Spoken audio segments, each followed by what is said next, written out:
So please let me introduce you Professor Peggy Kamuf, who is going to read her talk, Measure for Measure as Play of Perjury and Pardon. Peggy Kamuf writes on literary theory and contemporary French thought, particularly that of Jacques Derrida.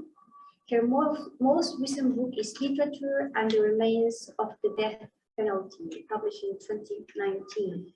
She has also translated numerous texts by Derrida and several works by Hélène Cixous, an editor of the Oxford Literary Review and director of the Derrida Seminars Translation Project.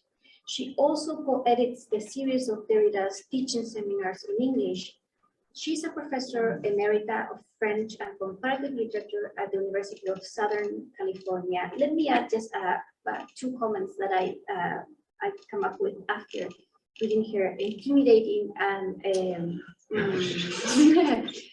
most motivating CV is that I can certainly attest that she has been publishing non-stop since 1975, and her prolificacy is an inspiration to any young scholar and female scholar, for sure. Thank you all for your patience. Thanks for inviting me to join this event, to Jacques in particular, and also particular apologies to Jacques because he has written masterfully on this play, Shakespeare's play, Measure for Measure, which and Jacques is a true Shakespeare scholar. I am not. So I am an interloper on this terrain. And so I asked for Jacques' particular forbearance. And I'm going to begin with an epigraph from the 10th session of Derrida's seminar, Perjury and Pardon, Volume 1, which was published in French in 2019. The translation will be out imminently, and I am quoting from David Will's forthcoming translation. So I remind you that what keeps us moving in this seminar is the hypothesis that forgiveness or excuse are possible, called on to take effect only where this relative quasi-machinic survival of the work or the archive as work takes place, constitutes and institutes an event, and assumes charge of the forgiveness or the excuse. Recording in progress. This reminder of the working of the work, of the oeuvre, is repeated and becomes ever more insistent as the seminar progresses. And the major example Derrida takes is Jean-Jacques Rousseau's Confessions, the work that will sooner or later, plus tôt ou plus tard, Rousseau believes, will bring about the forgiveness, the pardon of all the faults he, Rousseau, has confessed to. Rousseau writes, sooner or later, excuse me, this is Derrida, this is not Rousseau. Sometimes you can't tell them apart. Sooner or later, grace will operate in the work, through the work of the work at work, par l'œuvre de l'œuvre à l'œuvre, like a machine, and Rousseau's innocence will break through. Not only will he be pardoned, like his enemies themselves, but there will not have been any wrong. Not only will he excuse himself, but he will have been excused. Another work that Derrida examines, as you know, at some length in the seminar, is The Merchant of Venice, Act 4, Scene 1, the scene of Shylock's defeat and his forced conversion. It is, of course, Portia's famous speech about the quality of mercy that is not strained, but falleth as the gentle rain from heaven, that most interest Derrida here. But it is to another work of Shakespeare's that I in turn want to turn, a later play, Measure for Measure, which I will suggest intersects with Derrida's reflections in ways that are far too numerous and rich for me to do them full justice here.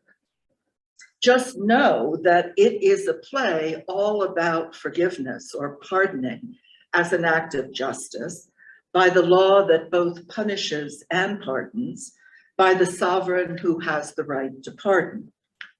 I'm going to try to show this with reference to just 3 or 4 scenes in the play, leaving out a lot that would be very relevant, but there will not be world enough and time for that.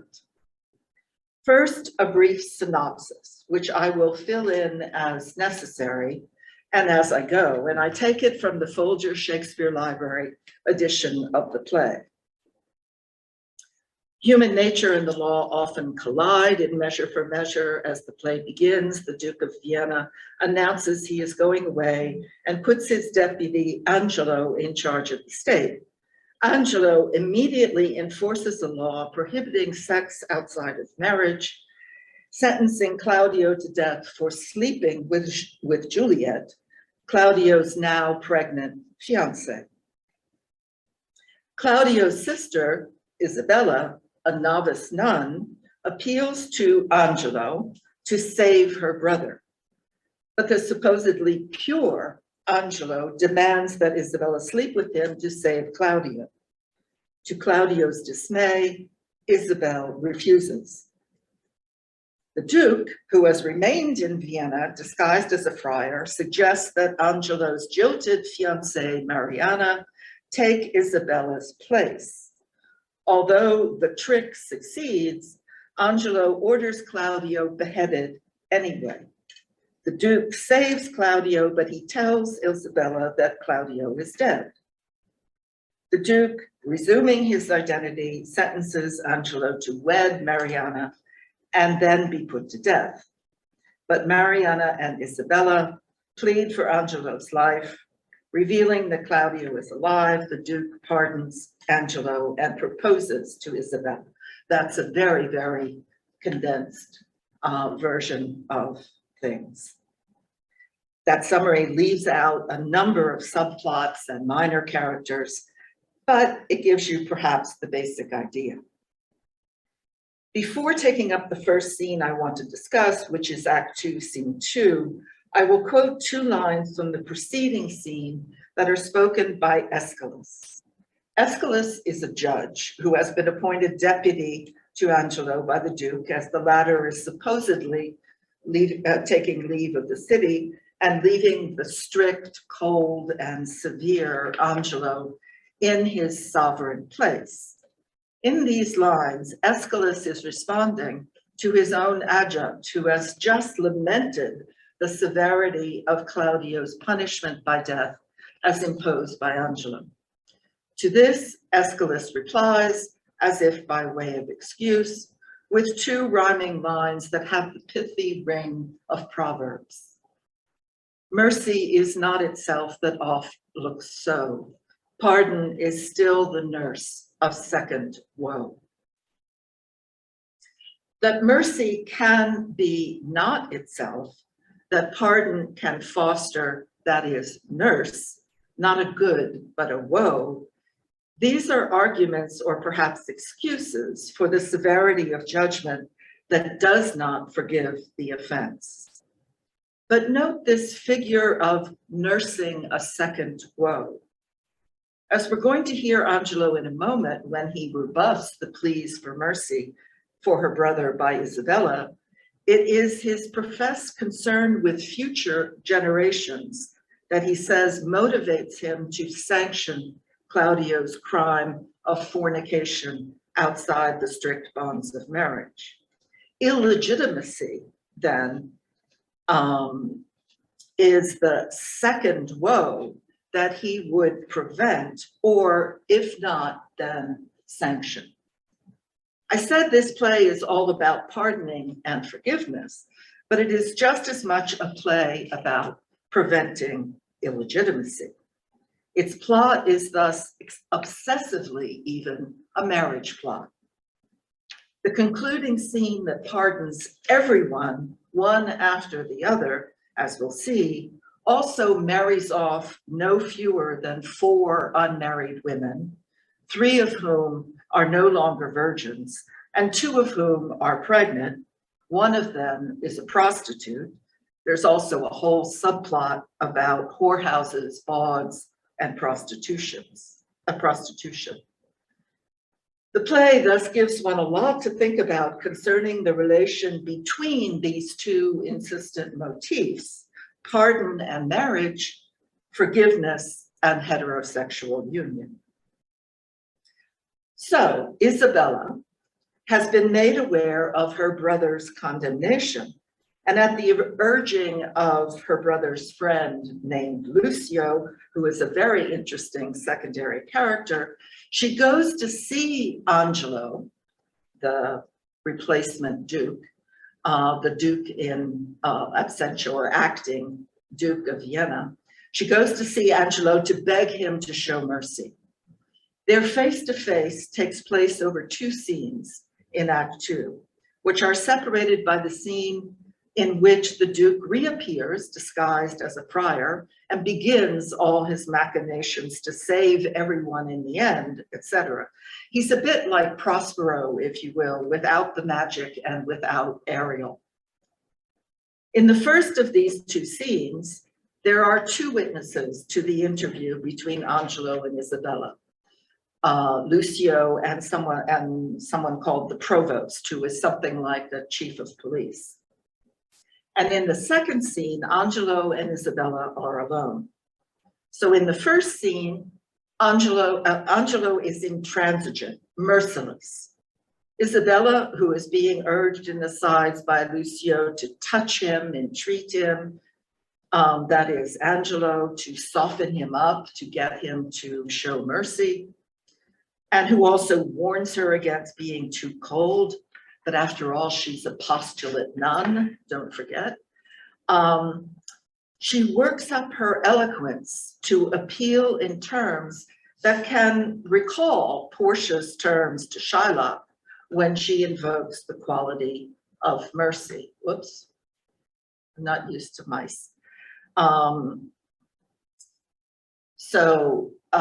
Isabella's lines are, "No ceremony that to great ones longs, that is, belongs, not the king's crown, nor the deputed sword, the marshal's truncheon, nor the judge's robe, become them with 1/2 so good a grace as mercy does." And you remember Portia's lines, "'Tis mightiest in the mighty, that is mercy, 'tis mightiest in the mightiest, it becomes the throned monarch better than his crown," and so forth. No doubt Shakespeare scholars, of which, once again, I am not one, but no doubt Shakespeare scholars have underscored the parallels with Portia's invocation of mercy. "'Tis mightiest in the mightiest," and so forth. Lines that Derrida bears down on with particular force. Portia is more eloquent, I would say, than Isabella, to be sure, but let us remember that Portia speaks disguised as a man and a judge addressing a Jewish moneylender, whereas Isabella is a postulant in a very strict order, and she's addressing the sovereign. To this appeal to what becomes most great ones, Angelo remains apparently unmoved, unpersuaded. Isabel tries logic next, with an argument to which he will reply with that concern for unborn generations that I've already mentioned. Oops.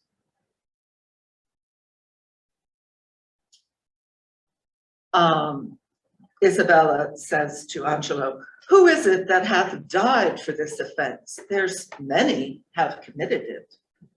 Angelo, "The law hath not been dead, though it hath slept. Those many had not dared do that evil if the first that did the edict infringe had answered for his deed. Now 'tis awake, that is the law, 'tis awake, takes note of what is done, and like a prophet looks in a glass that shows what future evils, either now or by remissness new conceived, and so in progress to be hatched and born, are now to have no successive degrees. In other words, the law was on the books, but not enforced. That is, fornication outside of marriage, according to the law, is illegal. But it was not enforced. Angelo touts the deterrent effect of making an example of punishment. But note again the insistent language here of birth and conception, remissness new conceived, hatched and born, these future evils, etc. Also note the insistence of now, twice in the space of the last 3 lines.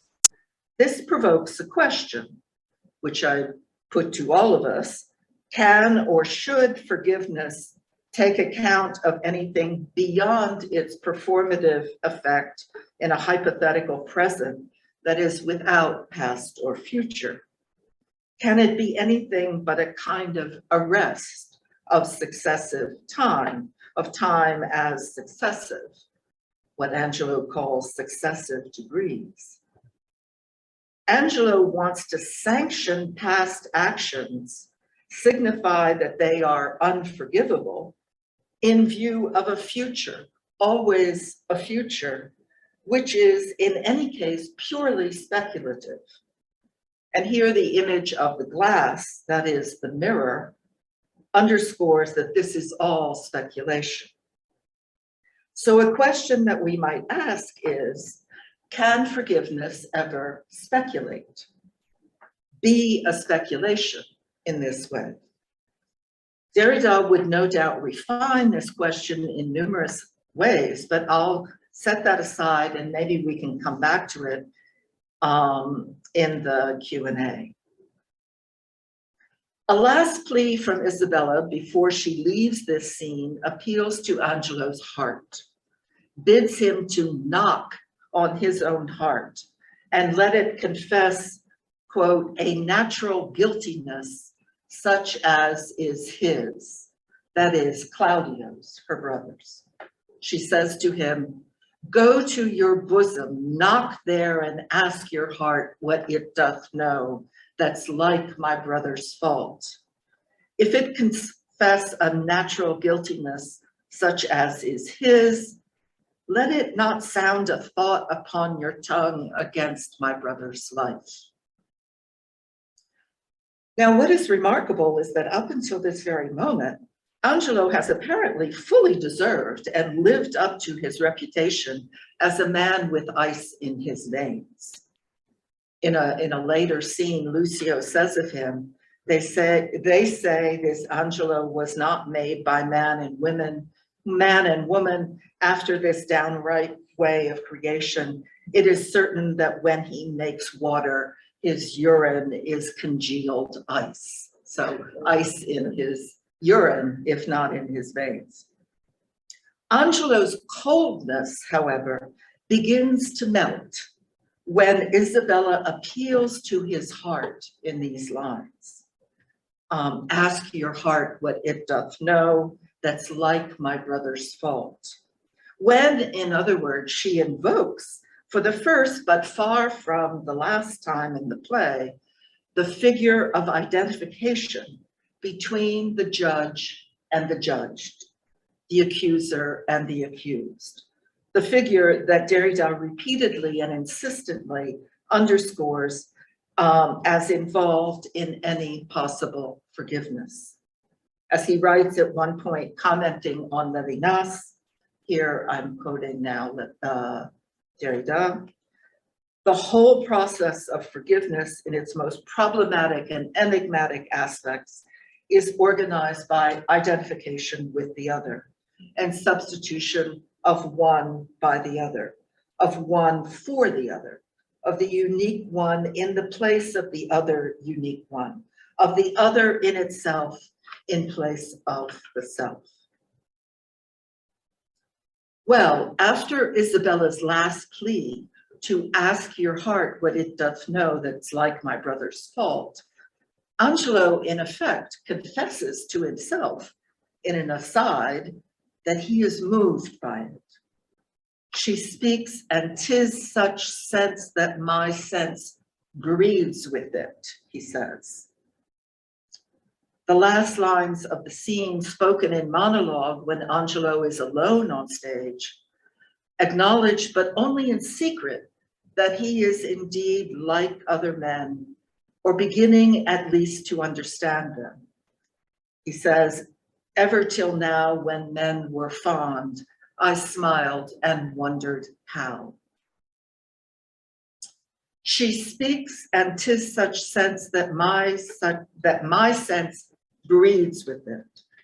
This verb breathes, with its sexual innuendo, tips us over into the second scene between the two characters and antagonists, where they will act out a classic quid pro quo exchange of sexual favors for the desired pardon of Claudio. I wish I could read the whole scene with you. It belongs in training manuals on sexual harassment, but time won't allow it. Quickly then, it takes Angelo several tries to make his proposition clear to the innocent Isabella.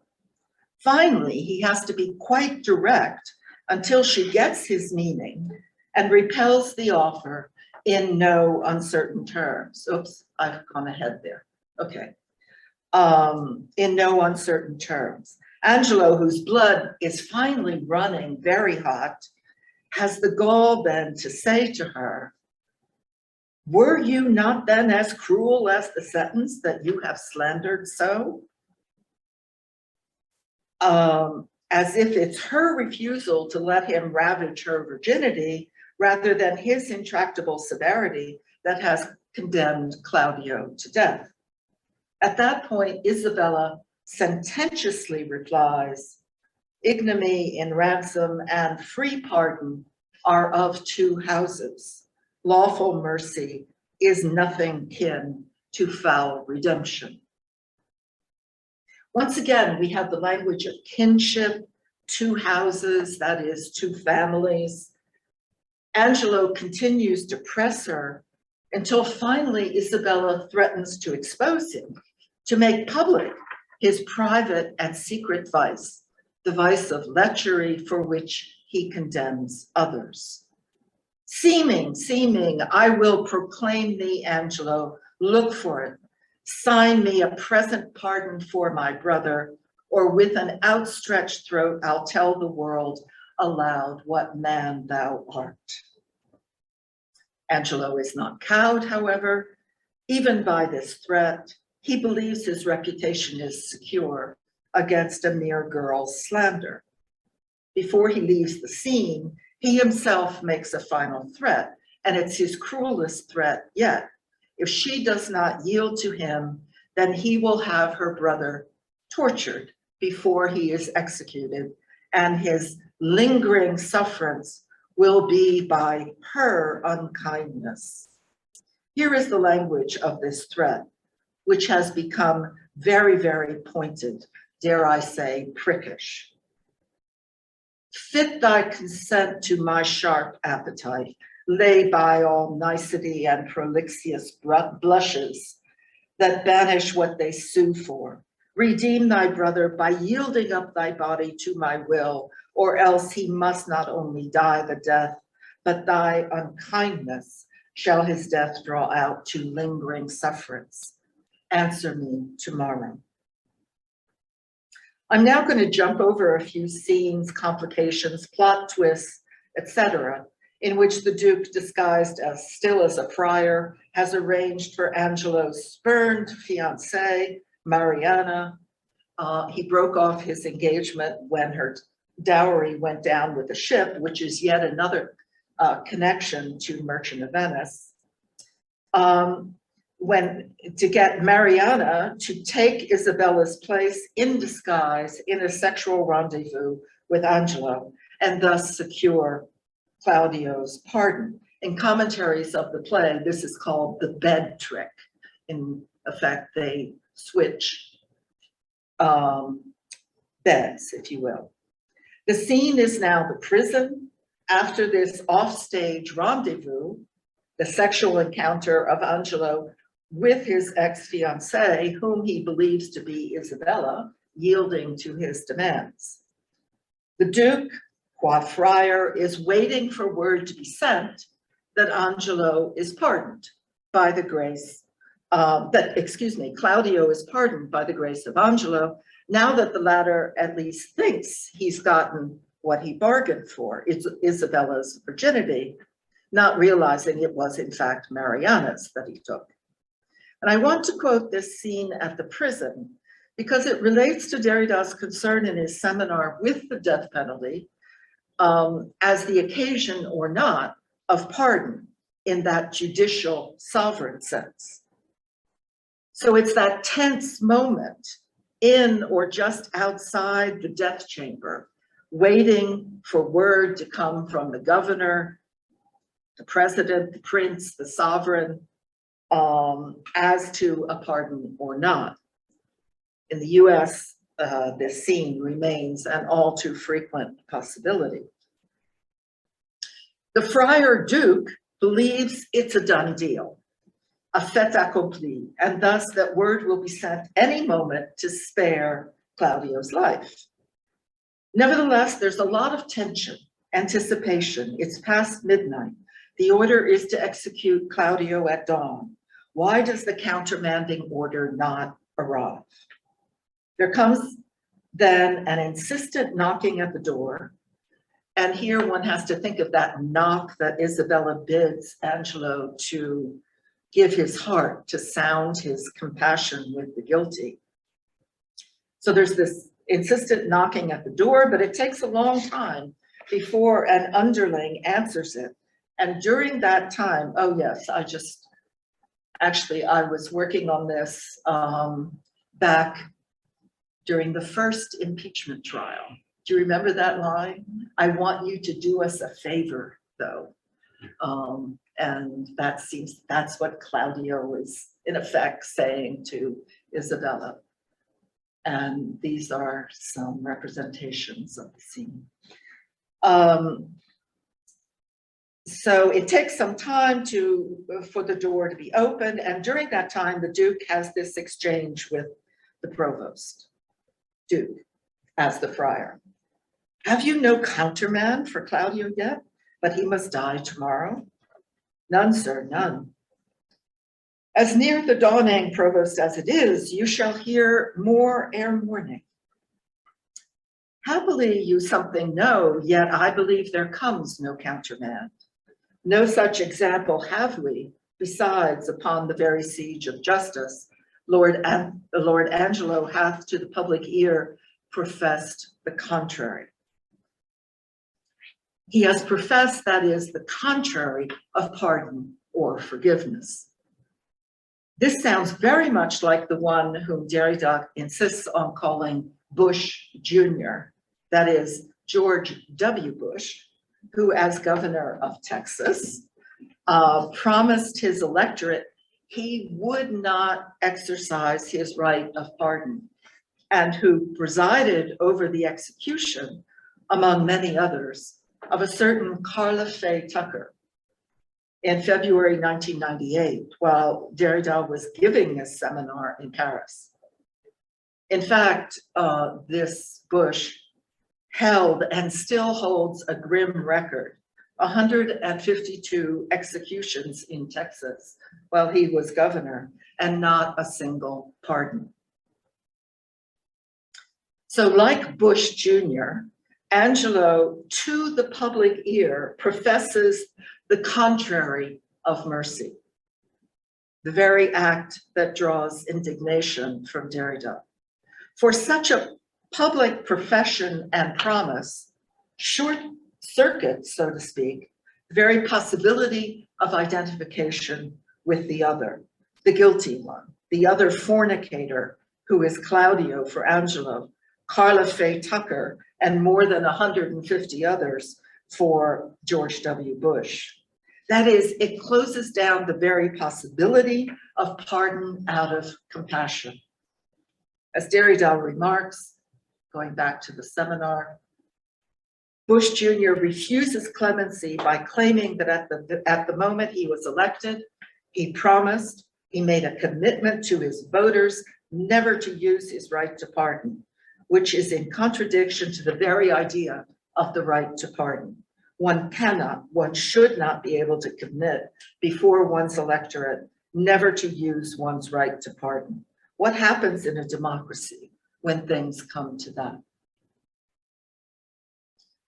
Meanwhile, back at the prison in Measure for Measure, a messenger finally does enter and gives the provost a piece of paper. While the latter is reading it silently, the Duke, confident that his scheme, the so-called bed trick, has worked, and is no less confident that he knows what the message contains.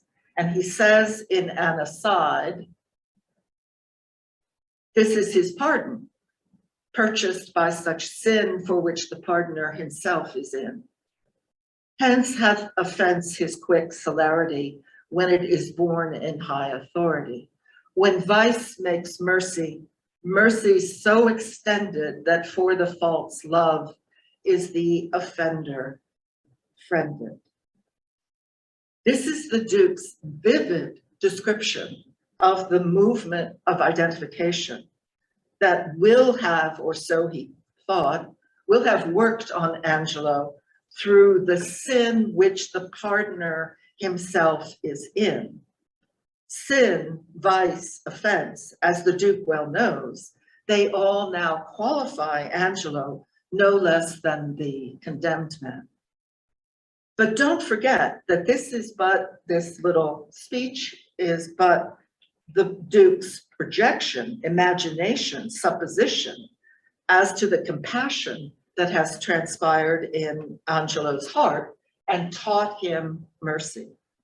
In fact, the message to the prison is not a pardon, but an order to deliver Claudio's head to Angelo by 5 o'clock the following morning.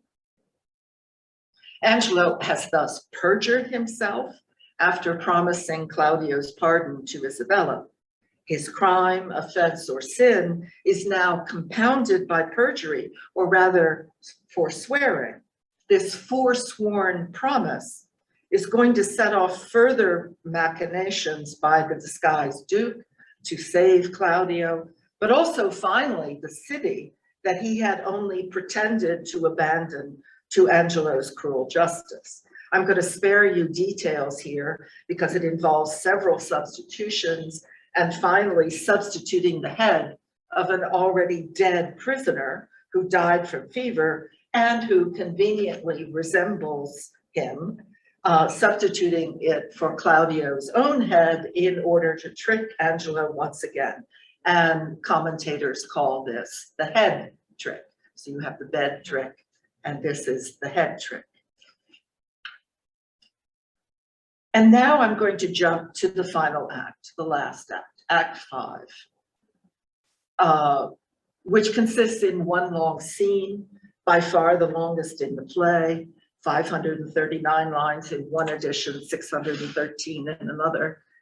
I've already given you several hints about what transpires there, but as I hope has been clear since I began, it is the language, Shakespeare's language, and thus the language bequeathed to us by his work that matters, that is the matter, the very matter of forgiveness, the forgiveness that takes place, if it does, by the grace of the work's language, by, as Derrida put it, the work of the work at work, par l'œuvre de l'œuvre à l'œuvre.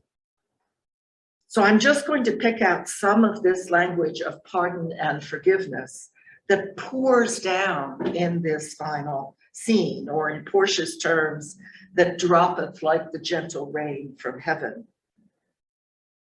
I'll skip most of the reversals and revelations and mistaken identities unveiled so as to come to the series of pardons by the Duke, who is now fully defrocked as a friar and restored to his sovereign authority in the city. But before he reveals himself, he has, as the friar, corroborated both Isabella's and Mariana's testimony, who claimed sexual congress with Angelo at the same time in the same place. He resolves this contradiction by explaining the subterfuge of their substitution, the bed trick, and Angelo is confounded, definitely thrown down from his high horse of inflexible virtue. When the Duke again returns as the Duke with no further disguise, he sits in judgment on all present. The first in line for pardon is Aeschylus, who you might remember, and who had said some harsh things to the Duke when the latter was still disguised as a friar. What you have spoke, I pardon, says the Duke, simply, and that's that, a minor matter. But then there is the major matter of Angelo, who has been proved a liar, a hypocrite, a lecher, a perjurer, etc. Angelo is contrite and even begs to be put to death. Then, good prince, no longer session hold upon my shame, but let my trial be mine own confession. Immediate sentence then and sequent death is all the grace I beg. Instead, the Duke orders him to marry Mariana, aptly named Mariana, and they are instantly taken off stage for this to happen. Next, it's Isabella's turn, who begs pardon for having employed and pained your unknown sovereignty, which is hardly her fault, since the Duke's sovereignty was precisely unknown to her beneath his disguise. Nevertheless, he formally pronounces her pardon. You are pardoned, Isabel, he says. At this point, Angelo returns with his new bride, having been married off stage, and here is how the Duke greets that return. Speaking still to Isabella in the lines from which the play takes its title, and which echo the Sermon on the Mount in the Gospel of Matthew. For this new married man approaching here, whose salt, that is Angelo, whose salt imagination yet hath wronged your well-defended honor, you must pardon for Mariana's sake. So he says to Isabella, you have to pardon Claudio for having offended you, for Mariana's sake. But as he had judged your brother, being criminal in double violation of sacred chastity and of promise breach, thereon dependent for your brother's life, the very mercy of the law cries out, most audible even from his proper tongue, and Angelo for Claudio, death for death.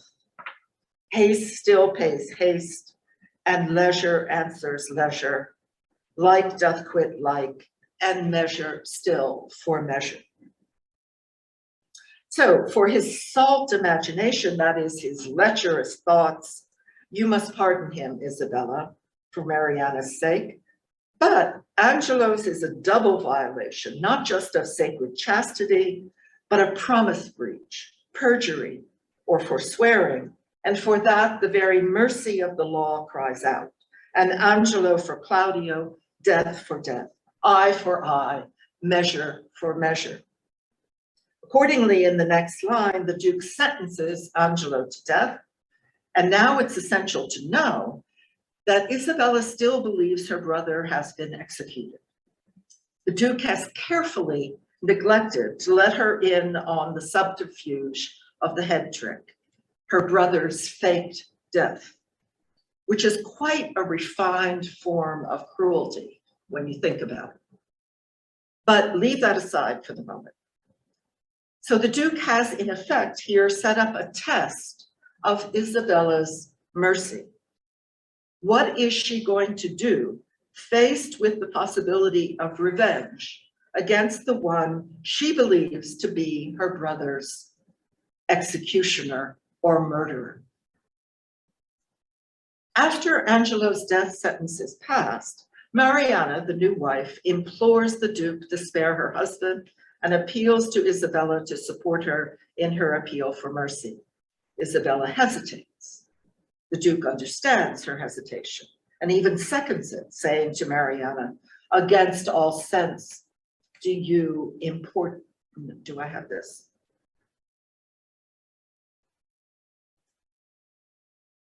Sorry. Against all sense, you do importune her. Should she kneel down in mercy of this fact, her brother's ghost his paved bed would break and take her hence in horror.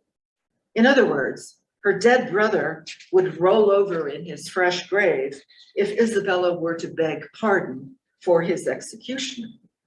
But then there is the following exchange. Sorry, I'm having trouble with this device.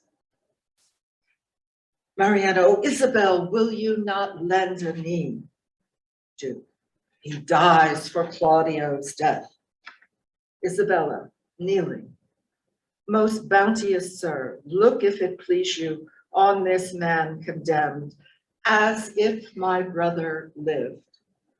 I partly think a due sincerity governed his deeds, till he did look on me. Since it is so, let him not die. My brother had but justice in that he did the thing for which he died. For Angelo, his act did not o'ertake his bad intent and must be buried, but as an intent that perished by the way. Thoughts are no subjects, intents but merely thoughts. Now, this is obviously the high point of mercy shown in this play about mercy. Isabella speaks as if my brother lived, employing what she believes is a fiction to argue for mercy for Angelo, her persecutor, as if there were no harm done. And there you might remember that phrase that Derrida works over and over in the seminar, if you've read it, Yapadma, no harm done, no harm done. Yapadma kind of just erases, in a sense, I don't know if you might call it abolishes, but Yapadma, right? It's not forgetting, it's a kind of negation, denying that there was ever any wrong in the first place. After all, Angelo never consummated his bad intent, not with her in any case, and the act he consummated with Mariana merely consecrated the promise of marriage he had made to her years before and then had reneged on. Isabella has passed the Duke's test of her capacity for mercy, which is the Christian mercy as preached by Jesus. Judge not that ye be not judged, for with what judgment ye judge, ye shall be judged, and with what measure ye mete, it shall be measured to you again. So there's that measure for measure. But what are we to think of this mercy, this pardon that gives Angelo a pass? Since, as she says, thoughts are no subjects, intents but merely thoughts. Well, I have to break off here, even though there are several more pardons for various minor offenders, the provost, another prisoner, a chronic drunkard who only escaped being executed in place of Claudio because he was too drunk, and Lucio, who had grossly slandered the Duke to his face when the latter was disguised as the friar. Lucio is pardoned, but still sentenced to marry his pregnant whore, a sentence that he receives as worse than pressing to death, whipping, and hanging. Finally, there is pardon for Angelo. But most curiously, it is not pronounced directly. There is no formulation like, I pardon you, as for others, and far less weighty offenses. Rather, this mercy is merely inferred by the condemned one. The Duke points to a veiled prisoner who has been brought on the scene and who is, according to the provost, another prisoner that I save, who should have died when Claudio lost his head, as like almost to Claudio as himself. when the prisoner's hood is removed, it is, of course, Claudio himself, whereupon the Duke turns to Isabella and says, oops.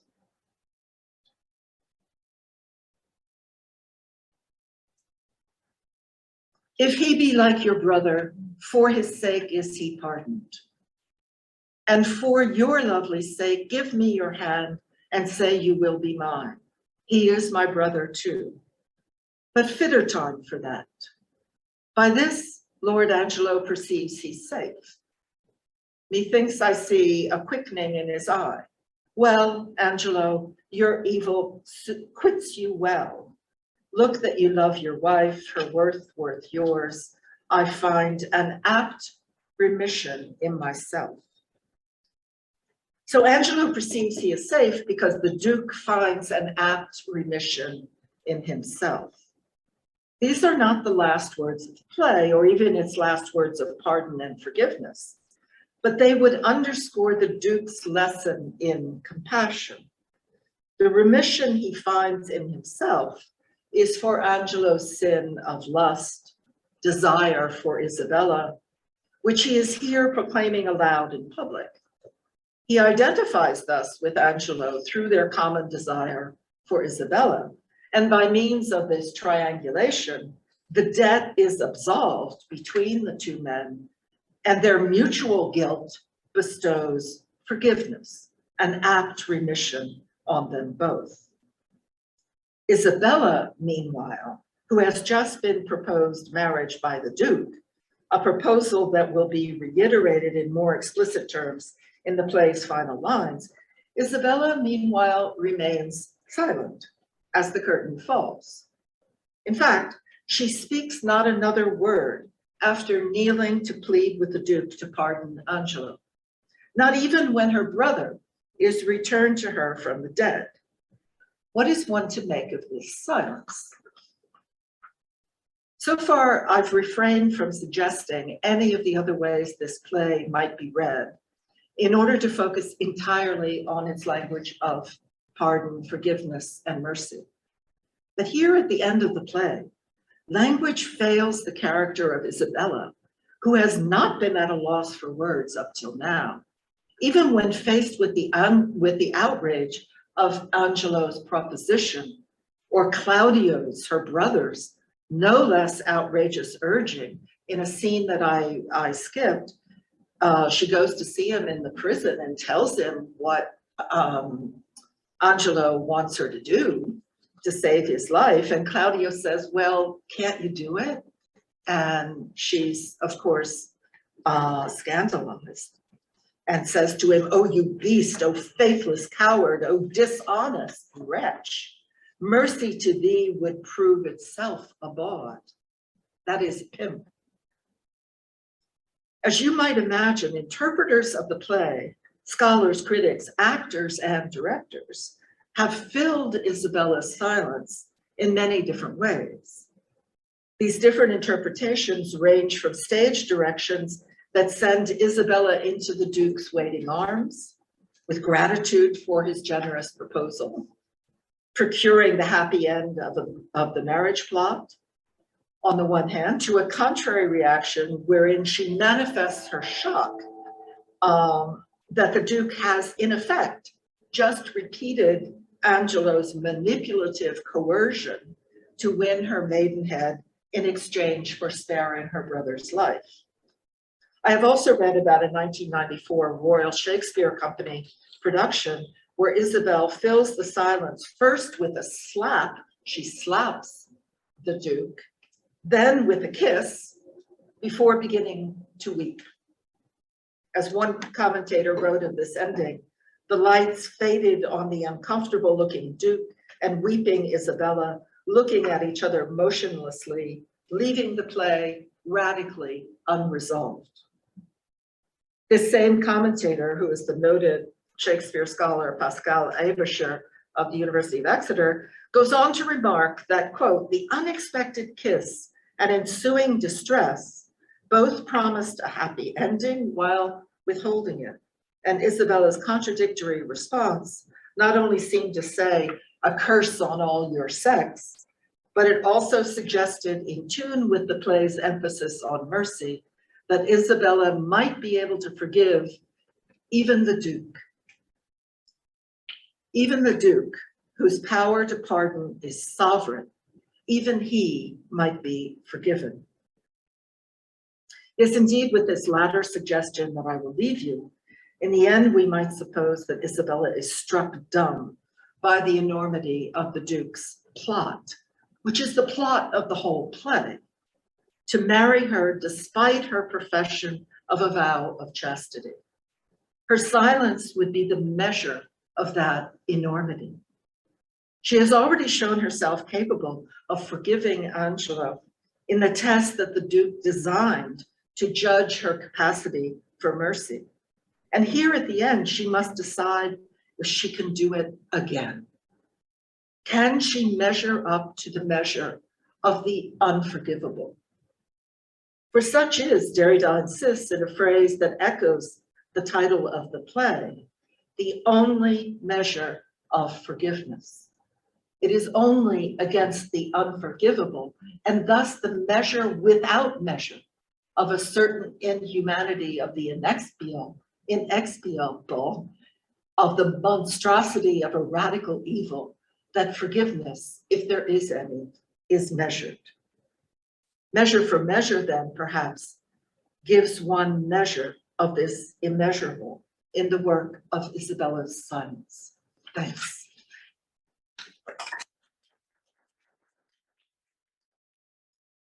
I had a question for Peggy.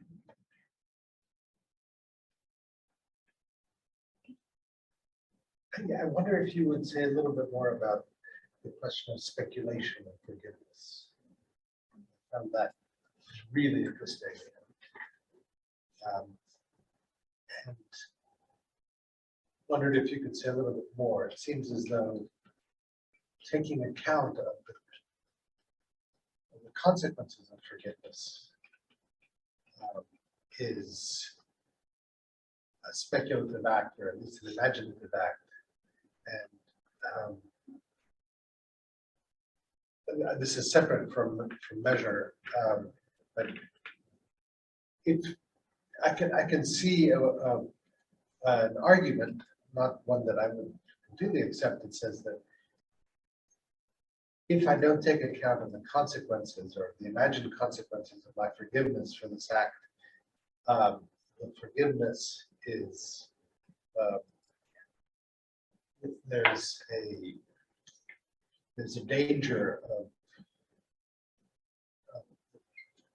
things. It can be quite dangerous. To forgive. Yes. I suppose that quick answer is yes. Well, forgiveness is always dangerous, but in a situation in which forgiveness would entail a further lesion to the political body rather than to the person being pardoned, what status would your having to speculate about that have? Yeah, well, I asked that question because when I got to that point in just working through the play, or the parts of the play that interested me for this project, when I got to that point, I realized, yes, I mean, this is a question: can forgiveness speculate? Can it speculate about its own effects in a future? The way Angelo is speculating about, well, yes, he's speculating if he pardons Claudio, God knows what will happen, he implies, in the future. All the illegitimate children that will be born, and the disrespect for the law. so, I mean, his speculation is speculating why he should not forgive. And that led me to think about forgiveness and speculation. I have a fairly recent familiarity with Derrida's two seminars, and it seems to me it's not a question that he addresses, at least directly. He doesn't come across it. That's what I said. I'm sure if he did, he would have some interesting things to say from angles that I can only imagine. So, I mean, my first reaction is to say, no, forgiveness cannot speculate.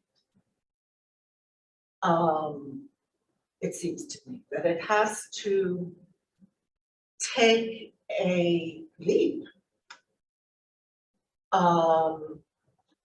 not really out of time, but in a way, it must not count on its own effects in a future. If I do this, then that.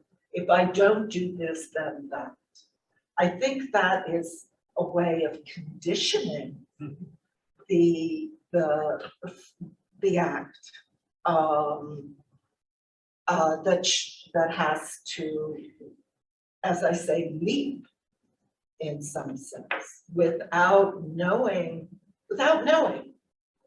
I mean, Derrida does insist you have. I was thinking about this when listening to you, Jacques, and you're talking about forgive, forget, forgive.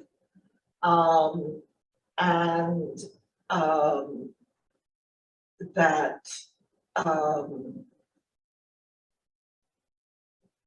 you have to know what you are forgiving. I mean, that's Derrida insists you cannot just not pretend not to know or pretend that there is that you have forgotten.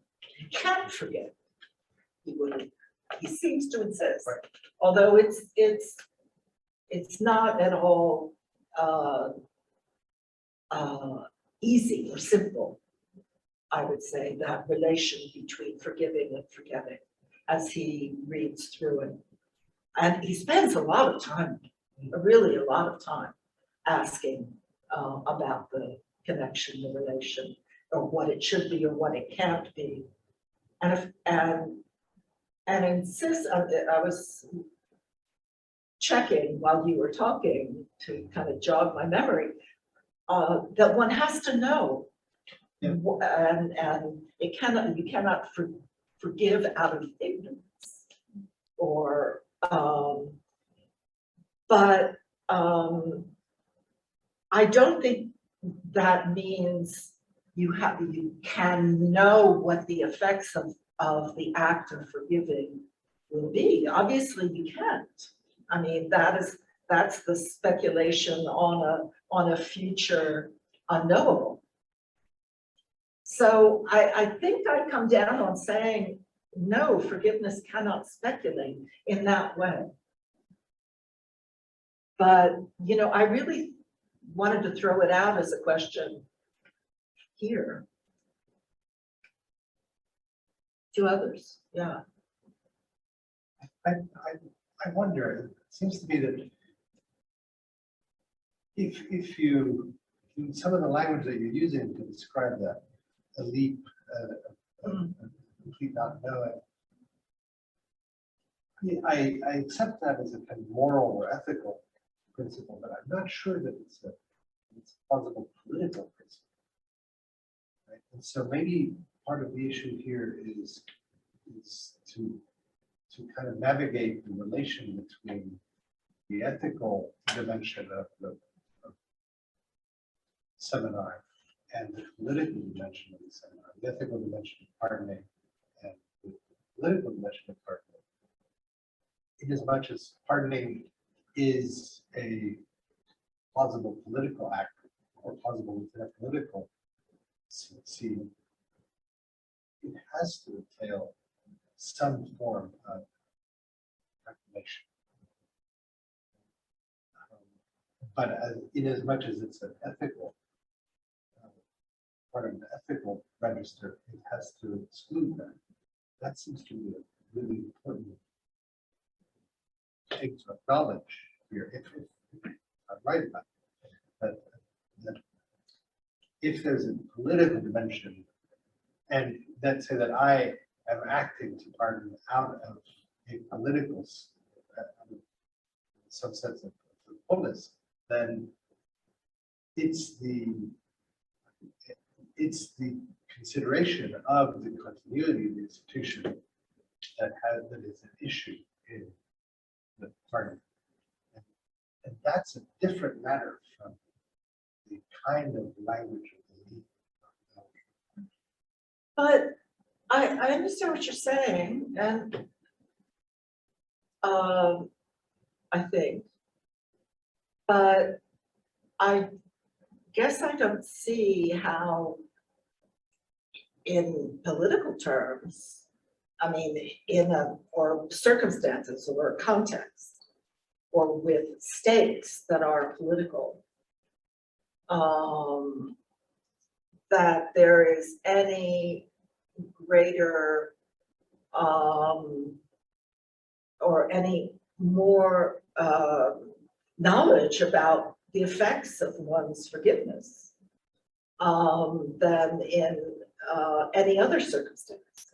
I mean, that's what I'm talking about in terms of speculation. It's kind of calculating about a future. I mean, it's always a calculation for a future of some probability, right? Right.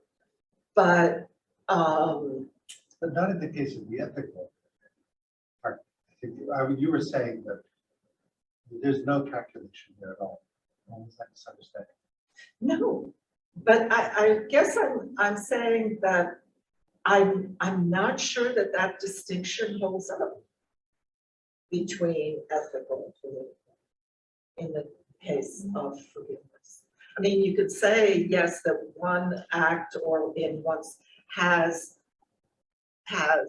political ramifications, or ones that can be recognized as political. But I think as, I mean, perhaps you're talking about a head of state.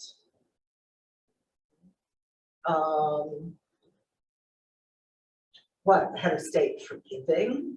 What, forgiving political crimes? Or acts against the polis, acts against the state, and amnesty, for example, of, yes, but is that done, do you call it political because it is done in out of interest for some future effects that can be measured, calculated, predicted? Do you think that that's the nature of, that's what makes it political?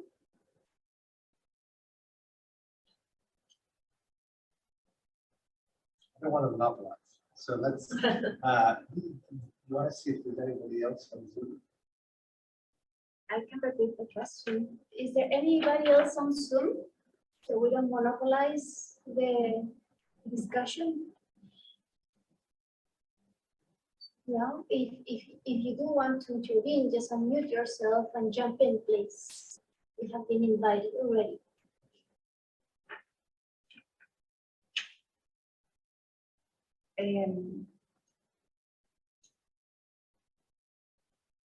Well, I was thinking of one example that you gave, the example of amnesty.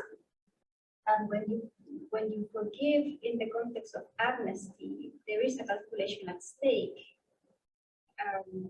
because you set a precedent. So this is speculation already taking place.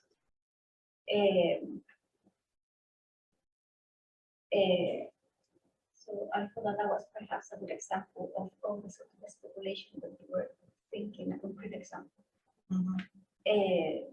Yeah, I don't know. I mean, I can sense that I'm out on a limb here, that I didn't um, plot altogether, plot out. I don't want to leap off my limb. Perhaps it ties in your talk rather. It's part of the issue seems to be the becoming example of the singular act. And that's an unregulated contingency. Things become examples and become general cases in ways that are not described in the act of pardoning or the singular act of acknowledging them. They become cases without our being able to control how they become cases. You mean precedents? In the sense of a precedent? A case? Yeah, a case, precedent, the general, plausibly generalizable instance of something. And that's something over which I have no control.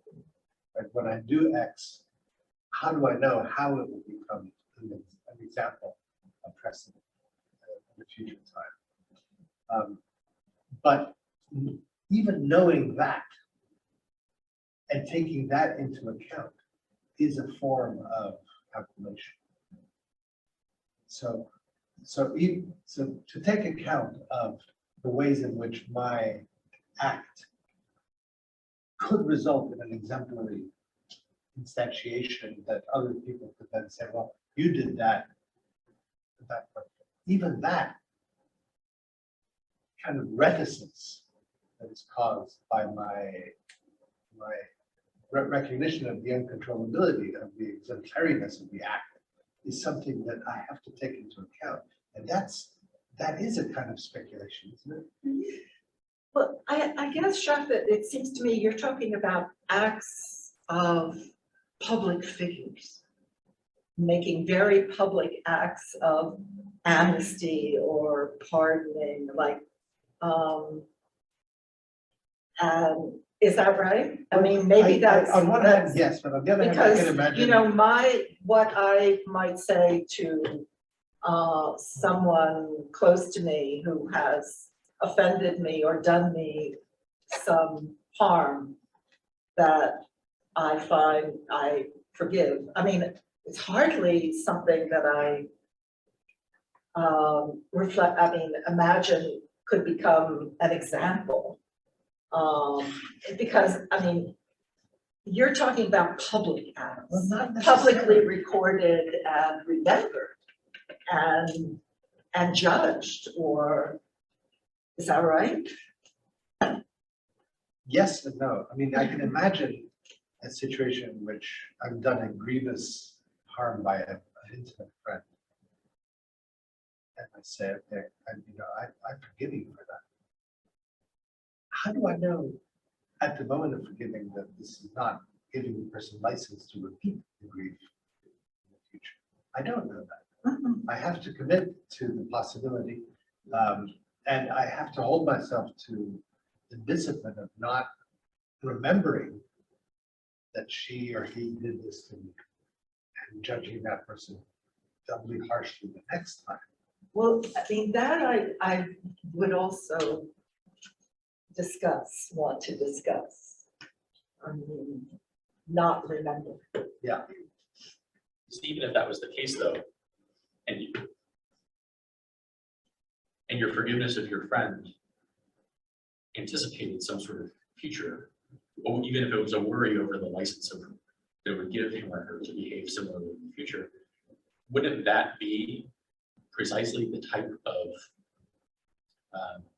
like ruin of the forgiveness? Like it must be like that would be the sort of, it would commit the forgiveness to some sort of economy, like of exchange or anticipation that would eliminate the ability of the forgiveness to be forgiveness in this singular sort of spontaneous moment. Right?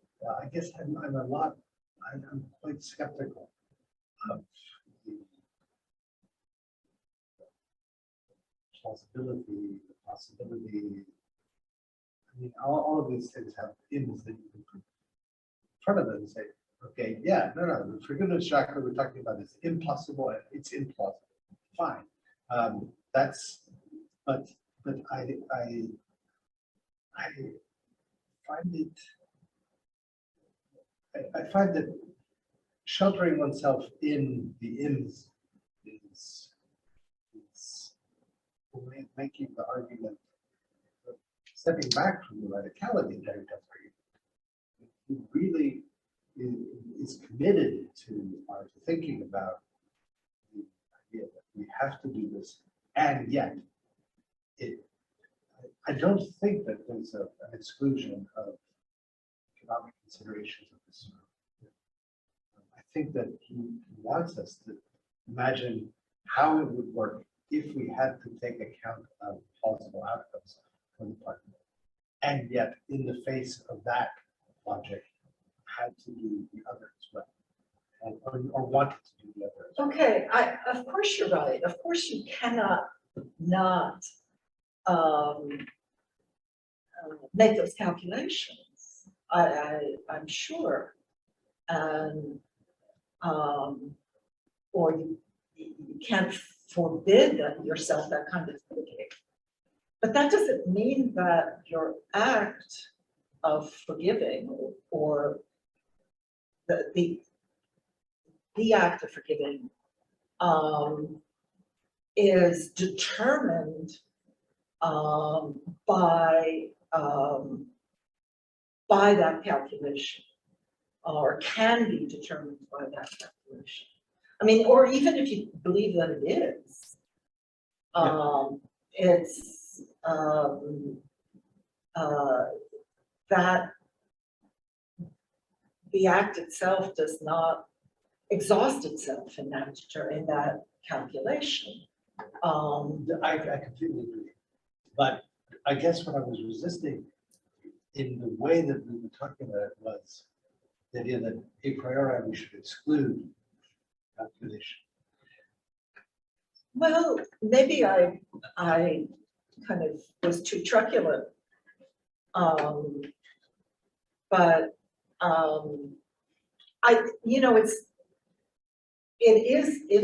we are talking about deciding to forgive.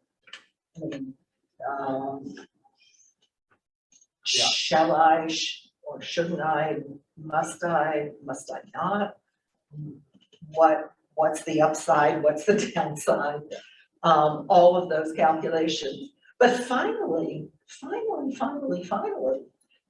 it's undecidable. Is it not? And that's, you cut, as you do with the decision, you cut. Yeah. Because it cannot be added up, and then you look at the total in the bottom of the ledger and say, okay, then that's it. But I'm not sure.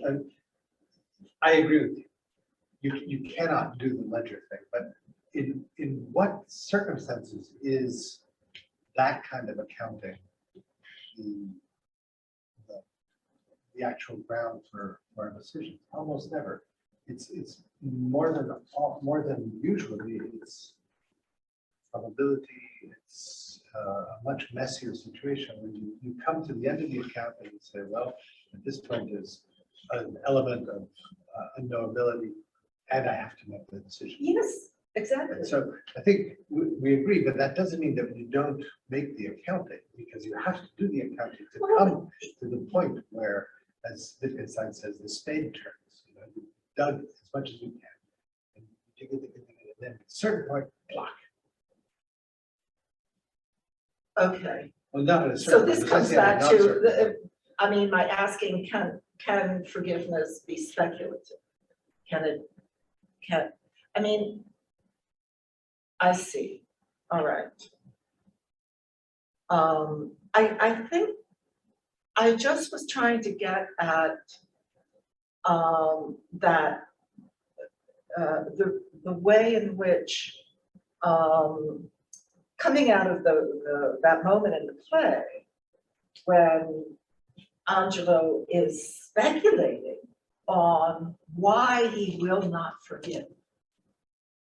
I must not forgive because that means that there will be endless generations of illegitimate children, right? All born out of wedlock.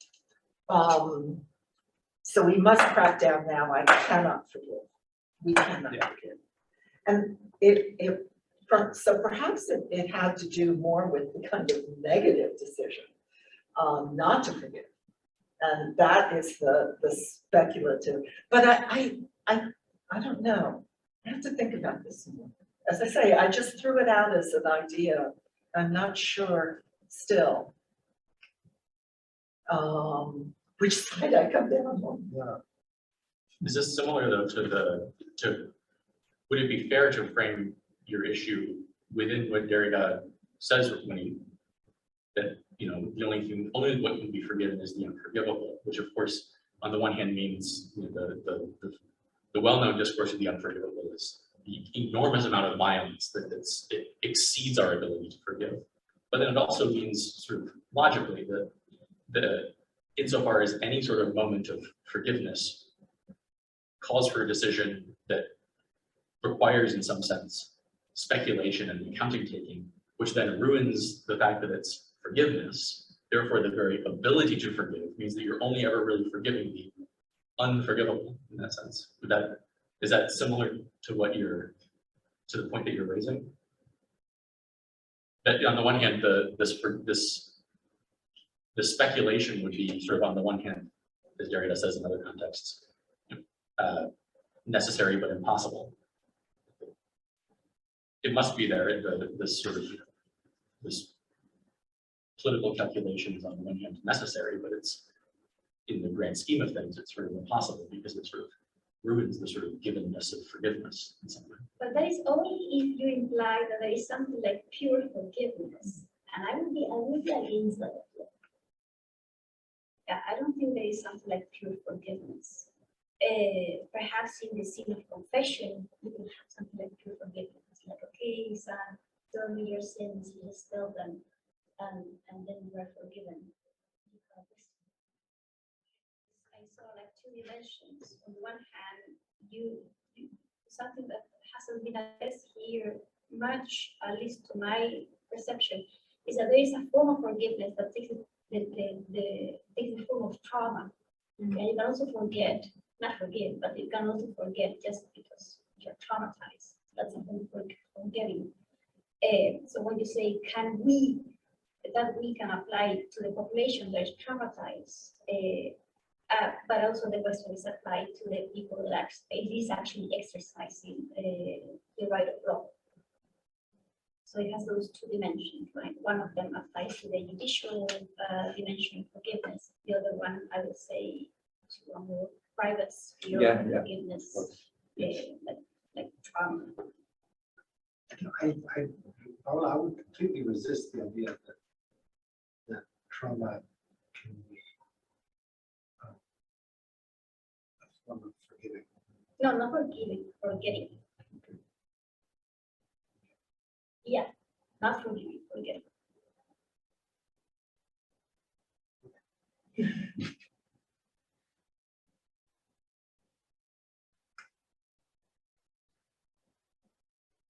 we have more questions or comments? Julia, Tyler, Jacques, Elena. There was a curious moment, Chuck, in your paper. I mean, it's really a question about Austin. When you read that passage where I forgive, or forgive, pardon, forgiving is, and when one says I forgive, Austin says that's an intention. Yeah. I pardon, that's an act. And I'm thinking, what was Austin talking about that I forgive is an intention? How did you understand that?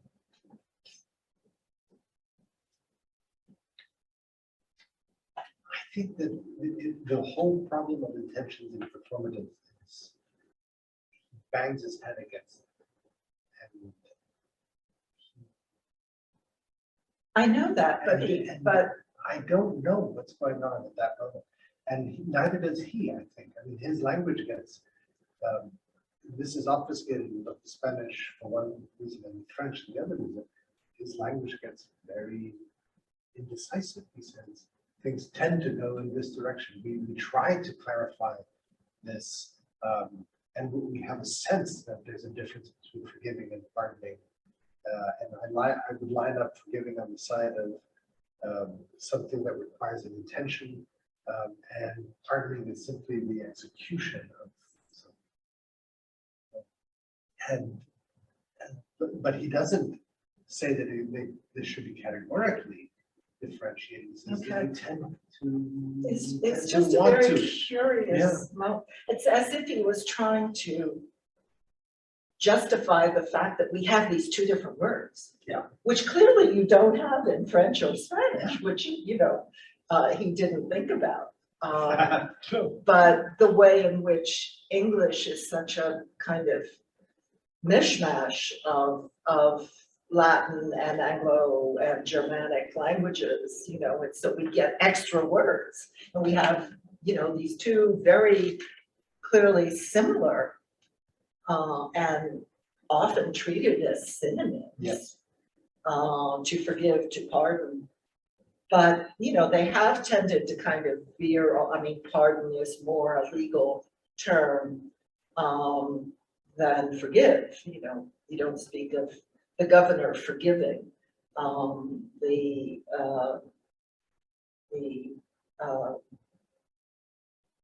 the prisoner on death row. Here it's not a forgiveness, it's a pardon, or it's, But for clemency. debt, we do talk about forgiveness. Right? That's true, that's true, Interesting, so. Yeah, that's but true. I completely agree that Austin there is, he's faced with the fact that English is so messy, and he wants a concept for each word. Yeah, And that itch to produce the concept for the word is what's at stake there. yeah, forgiving debt, that's obviously forgive us our debts as we forgive our debtors. It's the kind of archetype of forgiveness, is to forgive a debt. You are sinned against, or you have, and you forgive. But obviously, there's a very good example of kind of a calculation of forgiveness, right? And even in that case, forgiveness doesn't leave you clean, so there's no trace in your record, right? So they're not going to give you a loan That's why again. abolish my debts is much better. That's what they try to do at the end of the Fight Club. Abolish all of that structure. Oh,